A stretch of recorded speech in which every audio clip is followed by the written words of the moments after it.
आप सभी का स्वागत है आपके अपने YouTube channel Gandhi India channel पर। और आज का टॉपिक है मुक्ति यज्ञ खंड काव्य, जो कक्षा 12 के लिए बहुत ही महत्वपूर्ण है। ये आपका जो प्रश्न है वो 5 नंबर में पूछा जाता है बोर्ड एग्जाम में। और ये वाला जो प्रश्न आपको ये 100% आपको आएगा ही आएगा। लेकिन ये किस किस जिले के लिए आएगा, ये सबके लिए अलग अलग होता है। ये जो है मुक्ति खंड काव्य वो है रामपुर, मुरादाबाद, अमरोहा और बिजनौर जिले के लिए मान्य है। तो इस जिले के विद्यार्थी मुक्ति खंड काव्य को करेंगे। बाकी अन्य जिले के जो विद्यार्थी हैं वो अपने विषय अध्यापक से मालूम कर लें कि हमारे यहाँ कौन सा खंड काव्य आएगा। तो आइए शुरू करते हैं। आपसे छोटी रिक्वेस्ट है, अगर आपने अभी तक वीडियो को शेयर नहीं किया है तो पहले वीडियो को शेयर कीजिए ताकि सभी बच्चे जुड़ सकें। पहला प्रश्न है हमारा, मुक्ति यज्ञ खंड काव्य की कथा वस्तु का उल्लेख कीजिए। प्रश्न आज इसमें पूछेगा तो मुक्ति यज्ञ खंड काव्य की कथा वस्तु लिखिए, या फिर कथा सार लिखिए, कथानक लिखिए, या फिर सारांश लिखिए। तो इस तरह से इसमें प्रश्न आपसे पूछा जाएगा। तो प्रश्न आपसे 3 या 4 तरह से पूछा जाएगा, लेकिन आपको उत्तर इसी प्रकार देना है। तो उत्तर लिखेंगे, मुक्ति यज्ञ खंड काव्य सुमित्रा नंदन पंत द्वारा विरचित या रचित लोकायतन महाकाव्य का एक अंश है। किसके द्वारा रचित है? ये सुमित्रा नंदन पंत के द्वारा रचित है। लोकायतन महाकाव्य का एक अंश है। इनका एक महाकाव्य है लोकायतन, उसका ही एक छोटा सा भाग है। इस अंश में भारत के स्वतंत्रता आंदोलन की गाथा है। इस अंश में क्या बताया गया है कि भारत के स्वतंत्रता आंदोलन की गाथा इसमें बताई गई है। मुक्ति यज्ञ की कथा वस्तु संक्षेप में निम्नवत है, या फिर आप अगर सारांश पूछता है तो सारांश लिख देंगे, मुक्ति यज्ञ खंड काव्य का सारांश संक्षेप में निम्नवत है। तो जिस तरह से आपका प्रश्न पूछेगा आप उसी तरह से यहाँ लिख देंगे। उसके बाद लिखेंगे, गांधी जी साबरमती आश्रम में अंग्रेजों के नमक कानून को तोड़ने के लिए 24 दिनों की यात्रा पूर्ण करके दांडी ग्राम पहुँचे। गांधी जी साबरमती आश्रम से अंग्रेजों के नमक कानून को तोड़ने के लिए 24 दिनों की यात्रा पूर्ण करके दांडी ग्राम पहुँचे थे और सागर तट पर नमक बनाकर नमक कानून तोड़ा। यानी गांधी जी साबरमती आश्रम से दांडी ग्राम कितने दिनों में पहुँचे?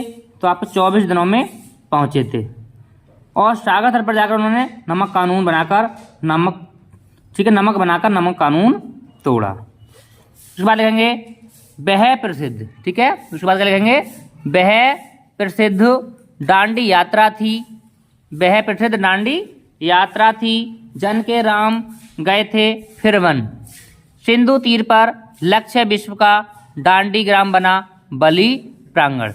इसको आप लिखेंगे काले पेन से, बहुत अच्छा लगेगा काले पेन से लिखेंगे। उसके बाद फिर नीले पेन से लिखेंगे, गांधी जी का उद्देश्य नमक कानून नहीं था या नमक बनाना नहीं था, वरन इसके माध्यम से वे अंग्रेजों के इस कानून का विरोध करना और जनता में चेतना उत्पन्न करना चाहते थे। यानी गांधी जी का जो उद्देश्य था वो ये नहीं था कि नमक कानून बनाया जाए, उनका ये उद्देश्य था कि इस कानून का विरोध किया जाए और जनता में चेतना उत्पन्न की जाए।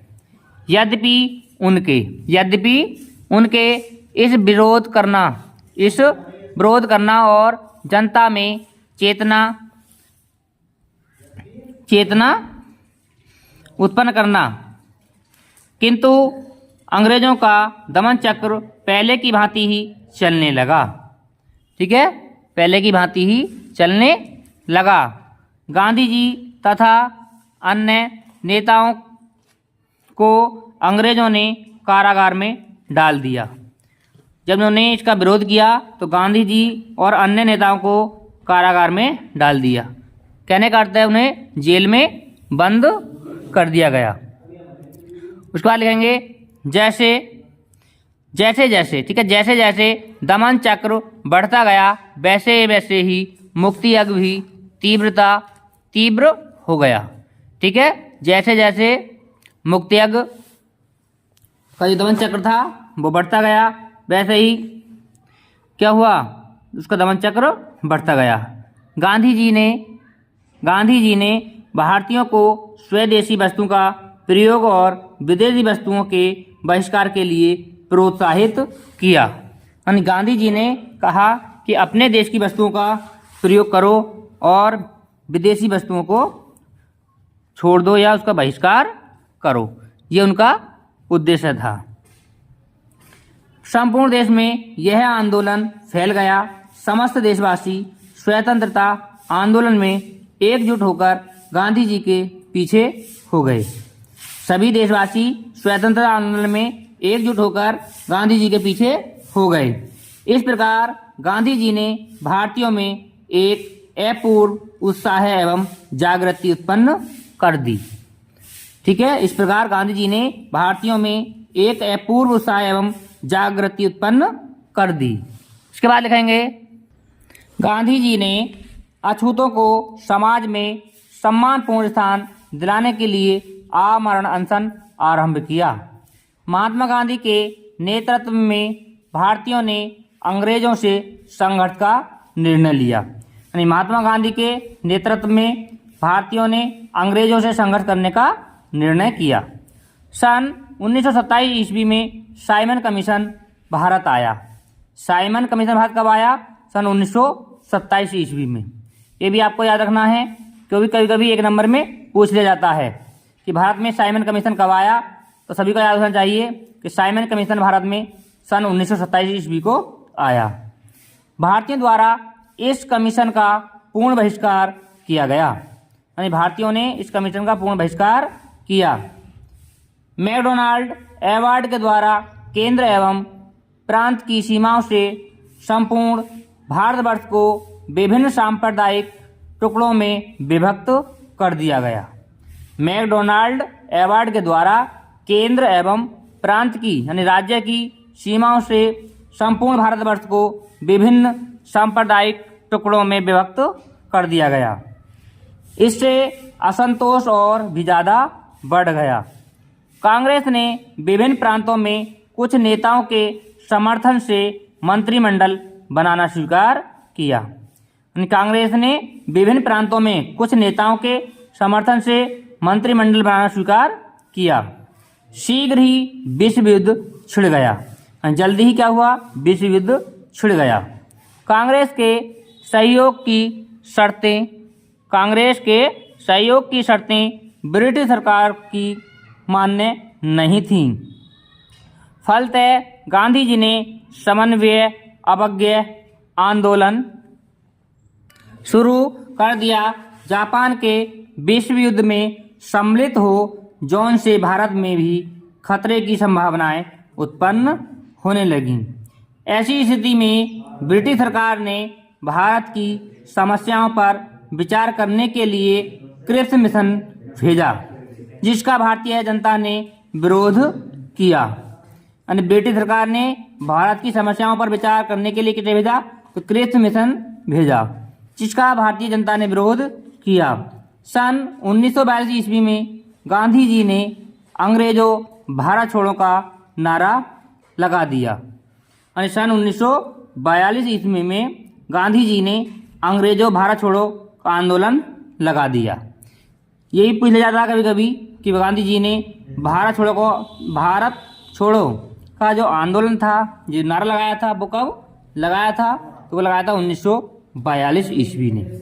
या फिर कभी कभी प्रश्न आ जाता है कि अंग्रेजों भारत छोड़ो यह नारा किसका है?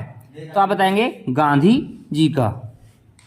इसके बाद लिखेंगे, उसी रात्रि में गांधी जी व अन्य नेतागण बंदी बना लिए गए और अंग्रेजों ने बालकों, वृद्धों और स्त्रियों तक पर भीषण अत्याचार आरंभ कर दिए।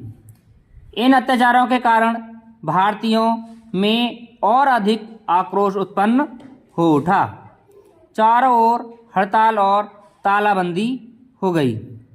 इससे क्या हुआ कि चारों तरफ हड़ताल और तालाबंदी हो गई। अंग्रेजी शासन इस आंदोलन से हिल गया। कारागार में ही गांधी जी की पत्नी कस्तूरबा का देहांत हो गया।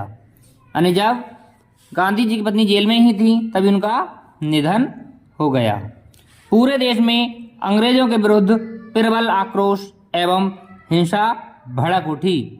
सन 1942 ईस्वी में ही भारत की संपूर्ण स्वतंत्रता की मांग की गई। भारत की पूर्ण स्वतंत्रता की मांग कब की गई? तो 1942 ईस्वी में की गई। अंग्रेजों को प्रोत्साहन पर मुस्लिम लीग ने भारत विभाजन की मांग की। ठीक है, अंग्रेजों के प्रोत्साहन पर मुस्लिम लीग ने भारत विभाजन की मांग की। अंततः 15 अगस्त 1947 ईस्वी को अंग्रेजों ने भारत को मुक्त कर दिया। 15 अगस्त सन 1947 ईस्वी को अंग्रेजों ने भारत को मुक्त कर दिया। अंग्रेजों ने भारत और पाकिस्तान के रूप में देश का विभाजन करवा दिया। ठीक है, 1947 में ही हमारा देश का बंटवारा हो गया, एक भारत और दूसरा पाकिस्तान के रूप में। एक और तो देश में स्वतंत्रता का उत्सव मनाया जा रहा था, दूसरी ओर औखाली में हिंदू और मुसलमानों के बीच संघर्ष हो गया। ठीक है नहीं, एक तरफ तो क्या हुआ, देश में स्वतंत्रता का उत्सव मनाया जा रहा था और दूसरी तरफ हिंदू और मुसलमानों में संघर्ष हो गया। गांधी जी ने इससे दुखी होकर आमरण उपवास रखने का निश्चय किया। गांधी जी इस बात से दुखी हुए कि हिंदू और मुसलमानों में संघर्ष क्यों हो रहा है, इसलिए उन्होंने आमरण उपवास रखने का निश्चय किया। 30 जनवरी 1948 ईस्वी में नाथूराम गोडसे ने गांधी जी को गोली मारकर हत्या कर दी। गांधी जी की मृत्यु कब हो गई? 30 जनवरी 1948 ईस्वी में। किसने की? नाथूराम गोडसे ने। ठीक है, गोली मार दी थी, जिसके कारण गांधी जी की मृत्यु हो गई। इस दुखांत घटना के पश्चात कवि द्वारा भारत की एकता की कामना के साथ इस कथन या इस काव्य का अंत हो जाता है। यानी इस दुखद घटना के बाद कवि द्वारा भारत की एकता की कामना के साथ इस काव्य का अंत हो जाता है। इस प्रकार इस खंड काव्य का आधार फलक बहुत विराट है और इस पर कवि पंत द्वारा बहुत सुंदर और प्रभावशाली चित्र खींचे गए हैं। इसमें उस युग का इतिहास अंकित है जब भारत में एक हलचल मची हुई थी और संपूर्ण देश में क्रांति की आग सुलग रही है। इसमें व्यक्त राष्ट्रीयता और देशभक्ति संकुचित नहीं है। निष्कर्ष रूप में मुक्ति यज्ञ गांधी जी युग के स्वर्णिम इतिहास का काव्यात्मक आलेख है। ठीक है, निष्कर्ष के रूप में क्या है? मुक्ति यज्ञ गांधी जी युग में स्वर्णिम इतिहास का काव्यात्मक आलेख है। तो इस प्रकार लिखेंगे आप मुक्ति यज्ञ खंड काव्य का सारांश या फिर कथासार या फिर कथा वस्तु। तो इस तरह से आपको लिखना है बोर्ड एग्जाम में। अगर आपने ये लिख दिया तो आपको 5 नंबर बिल्कुल पक्के हैं और ये आपको आएगा ही आएगा। ठीक है, 2 प्रश्न आएंगे, 2 में से आपको 1 करना है। यानी हर जितने भी आपके प्रत्येक खंड काव्य हैं उसमें आपको 2-2 प्रश्न मिलेंगे और दोनों में से आपको 1-1 का उत्तर देना है। ठीक है, लेकिन उसमें आता है कि आपको जो पढ़ाया हुआ है स्वपठित है उसके आधार पर आपको 1 प्रश्न उत्तर देना है। तो आपके यहाँ मुक्ति खंड काव्य पढ़ाया जाता है, तो मुक्ति खंड काव्य में आपको 2 प्रश्न मिलेंगे और 2 में से भी आपको 1 का उत्तर देना है। तो पहला प्रश्न आपका ये हो गया कथासार या कथा वस्तु और दूसरा होगा नायक का चरित्र चित्रण। तो आप देखेंगे गांधी जी का चरित्र चित्रण, क्योंकि इसमें नायक कौन है? तो गांधी जी हैं, तो गांधी जी का चरित्र चित्रण देखेंगे। दूसरा प्रश्न आता है कि नायक का चरित्र चित्रण लिखिए या फिर नायक का चरित्र चित्रण लिखिए। जब नायक का नाम दे देगा या फिर केवल नायक ही कह देगा उसमें। तो अब देखते हैं दूसरा प्रश्न। दूसरा प्रश्न है मुक्ति यज्ञ के आधार पर नायक या प्रमुख पात्र गांधी जी की चारित्रिक विशेषताओं पर प्रकाश डालिए। या तो आपको इस तरह से आ जाएगा कि मुक्ति यज्ञ खंड काव्य के आधार पर नायक की चारित्रिक विशेषताएं पर प्रकाश डालिए, या फिर इस तरह से दे देगा कि गांधी जी के वो मुक्तियज्ञ खंड काव्य के आधार पर गांधी जी का चरित्र चित्रण लिखिए, या फिर इस तरह दे देगा कि मुक्तियज्ञ खंड काव्य के आधार पर प्रमुख पात्र की चारित्रिक विशेषताओं पर प्रकाश डालिए। तो आप सब में यही लिखेंगे गांधी जी का चरित्र चित्रण। इसके नायक भी यही हैं, प्रमुख पात्र भी यही हैं। तो आइए देखते हैं प्रश्न नंबर 2। मुक्तियज्ञ खंड काव्य के आधार पर गांधी जी की चारित्रिक विशेषताएं निम्नवत हैं। इस तरह से आप पहले शुरू में लिख देंगे, 1 लाइन 2 लाइन जो भी आपके लिखी जाएं कि मुक्तियज्ञ खंड काव्य के आधार पर गांधी जी की चारित्रिक विशेषताएं निम्नवत हैं या निम्नलिखित हैं। नंबर 1 हेडिंग डालेंगे प्रभावशाली व्यक्तित्व। क्या डालेंगे? प्रभावशाली व्यक्तित्व। गांधी जी का आंतरिक व्यक्तित्व बहुत अधिक प्रभावशाली है। गांधी जी का आंतरिक व्यक्तित्व बहुत प्रभावशाली है। उनकी वाणी में अद्भुत चुंबकीय प्रभाव था। उनकी दांडी यात्रा के संबंध में कवि ने लिखा है। उनकी वाणी में अद्भुत चुंबकीय प्रभाव था और उनकी जो दांडी यात्रा थी उसके संबंध में कवि ने लिखा है। क्या लिखा है कवि ने? कि वह प्रसिद्ध दांडी यात्रा थी, जन के राम गए थे फिर वन, सिंधु तीर पर लक्ष्य विश्व का, दांडी ग्राम बना बलि प्रांगण। इस तरह से आप ये 4 लाइन काले पेन से लिखेंगे, जो आपको लेख को सुंदर भी बनाएगा और नंबर भी आपको पूरे दिलाएगा। ठीक है, दोबारा देख लेंगे कि वह प्रसिद्ध दांडी यात्रा थी, जन के राम गए थे फिर वन, सिंधु तीर पर लक्ष्य विश्व का, दांडी ग्राम बना बलि प्रांगण। इसके बाद लिखेंगे नंबर 2। नंबर 2 हेडिंग है आपका सत्य, प्रेम और अहिंसा के प्रबल समर्थक। ठीक है, सत्य, प्रेम और अहिंसा के प्रबल समर्थक। उसमें लिखेंगे आप मुक्तियज्ञ में गांधी जी के जीवन के सिद्धांतों में, गांधी जी के सिद्धांतों में सत्य, प्रेम और अहिंसा प्रमुख हैं। अपने इन 3 आध्यात्मिक अस्त्रों के बल पर ही गांधी जी ने अंग्रेज सरकार की नींव हिला दी। यानी अपने इन 3 आध्यात्मिक अस्त्रों के बल पर ही गांधी जी ने अंग्रेज सरकार की नींव हिला दी। इन सिद्धांतों को वे अपने जीवन में भी अक्षरश उतारते थे। उन्होंने कठिन से कठिन परिस्थिति में भी सत्य, अहिंसा और प्रेम का मार्ग नहीं छोड़ा। यानी कितनी भी कठिनाइयाँ आई लेकिन उन्होंने सत्य, अहिंसा और प्रेम का मार्ग नहीं छोड़ा। इसलिए लिखेंगे नंबर 2 हेडिंग। आप लिखेंगे नंबर 3 हेडिंग दृढ़ प्रतिज्ञा। क्या है? दृढ़ प्रतिज्ञा। दृढ़ प्रतिज्ञा में लिखेंगे मुक्तियज्ञ के नायक गांधी जी ने जो भी कार्य आरंभ किया उसे पूरा करके ही छोड़ा। यानी गांधी जी जो भी कार्य करते थे उसको पूरा करके ही छोड़ते थे। वे अपने निश्चय पर अटल रहते हैं। उन्होंने नमक कानून तोड़ने की प्रतिज्ञा की तो उसे पूरा भी कर दिखाया। उन्होंने नमक कानून तोड़ने की प्रतिज्ञा की थी तो उसको भी पूरा करके दिखाया। उसके बाद आप फिर काले पेन से 4 लाइन लिख देंगे कि प्राण त्याग दूंगा पथ पर नहीं उठा सका मैं, यदि नमक कर लौटने आश्रम में आऊँगा, जो स्वराज ला सका नहीं घर। इस तरह से आप 4 लाइन में लिखेंगे जो आपको बहुत ही सुंदर कवि ने लिखी हैं। उसके बाद लिखेंगे हेडिंग नंबर 4। हेडिंग नंबर 4 है जन नेता। क्या है? नंबर 4 हेडिंग आपकी जन नेता। उसके बाद लिखेंगे मुक्तियज्ञ के नायक। मुक्तियज्ञ के नायक गांधी जी संपूर्ण भारत में जन जन के प्रिय नेता हैं। उनके एक संकेत मात्र पर ही लाखों नर नारी अपना सर्वस्व न्यौछावर करने को तैयार या तत्पर रहते हैं। ठीक है, उनके एक संकेत मात्र पर ही लाखों नर नारी अपना सब कुछ न्यौछावर करने को तैयार रहते हैं या फिर तत्पर रहते हैं। यथा यानी जैसे। यथा का अर्थ क्या होता है? जैसे। आप यहाँ जैसे भी लिख सकते हैं, यथा या फिर जैसे। मुट्ठी भर हड्डियां बुलाती, मुट्ठी भर हड्डियां बुलाती, छात्र निकल पड़ते सब बाहर, लोग छोड़ घर द्वार मान पद हस हस बंदी गृह देते भर।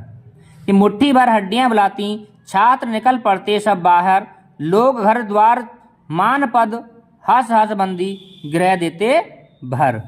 अब देखेंगे हेडिंग नंबर 5। नंबर 5 हेडिंग है मानवता के अग्रदूत। मानवता के अग्रदूत। मुक्ति यज्ञ के नायक गांधी जी अपना संपूर्ण जीवन मानवता के कल्याण में ही लगा देते हैं। मुक्ति यज्ञ के नायक गांधी जी अपना संपूर्ण जीवन मानवता के कल्याण में ही लगा देते हैं। उनका दृढ़ विश्वास है कि मानव मन में उत्पन्न घृणा से नहीं अपितु प्रेम से मरती है। यानी मनुष्य के मन में जो घृणा होती है वो घृणा से नहीं मरती अपितु प्रेम से मरती है। वे हिंसा पर टिकी हुई संस्कृति को मानवीय नहीं मानते। वे हिंसा पर टिकी हुई संस्कृति को मानवीय नहीं मानते। फिर आप लिख देंगे इसमें हेडिंग, अगर लिखना चाहें तो। अगर नहीं लिख सकते हैं तो आप यहाँ भी छोड़ सकते हैं। अगर लिख सकते हैं तो आपको बहुत अच्छी बात है, बहुत अट्रैक्टिव लगेगा, देखने में सुंदर लगता है, इसलिए आप लिख सकते हैं कि घृणा से नहीं मरेगी, घृणा से नहीं मरेगी, बल प्रयोग पशु साधन निर्दय, हिंसा पर निर्मित भू संस्कृति मानवीय होगी न मुझे भय। तो इस तरह से आप लिखेंगे। फिर लिखेंगे नंबर 6 हेडिंग लोक पुरुष। क्या लिखेंगे? लोक पुरुष। फिर लोक पुरुष में लिखेंगे आप कि मुक्ति यज्ञ में गांधी जी एक लोक पुरुष के रूप में पाठकों के समक्ष आते हैं। ठीक है, मुक्ति यज्ञ में गांधी जी एक लोक पुरुष के रूप में पाठकों के समक्ष आते हैं, सामने आते हैं। इस संबंध में कवि कहता है कि संस्कृति के नवीन त्याग की मूर्ति अहिंसा ज्योति सत्यव्रत लोक पुरुष स्थित प्रज्ञ स्नेह धन युग नायक निष्कासन कर्मरत।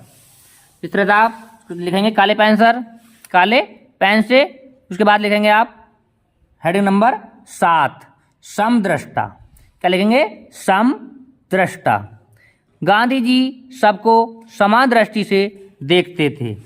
गांधी जी सबको समान दृष्टि से देखते थे। उनकी दृष्टि में न कोई बड़ा था और न ही कोई छोटा। उनकी दृष्टि में न तो कोई व्यक्ति बड़ा था और न ही कोई व्यक्ति छोटा था। छुआछूत को वे समाज का कलंक मानते थे। उनकी दृष्टि में कोई भी अछूत नहीं था। ठीक है, उनकी दृष्टि में कोई भी अछूत नहीं था। तो इस तरह लिखेंगे आप 7 इसमें हेडिंग। उसके बाद आप लिखेंगे इसमें कि इस प्रकार, ठीक है, इस प्रकार मुक्ति यज्ञ के नायक गांधी जी महान लोकनायक, सत्य अहिंसा और प्रेम के समर्थक, दृढ़ प्रतिज्ञ, निर्भीक और साहसी पुरुष के रूप में सामने आते हैं।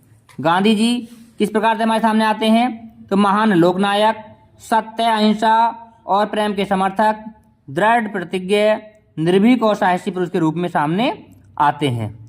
कवि ने गांधी जी में सभी लोक कल्याणकारी गुणों का समावेश करते हुए उनके चरित्र को एक नया स्वरूप प्रदान किया है। यानी कवि ने गांधी जी में सभी लोक कल्याणकारी गुणों का समावेश करते हुए उनके चरित्र को एक नया स्वरूप प्रदान किया है।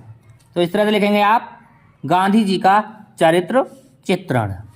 तो ये आपको हर वर्ष पूछा जाता है, गांधी जी का चरित्र चित्रण, जो आपको 5 नंबर बिल्कुल पक्के दिलाएगा।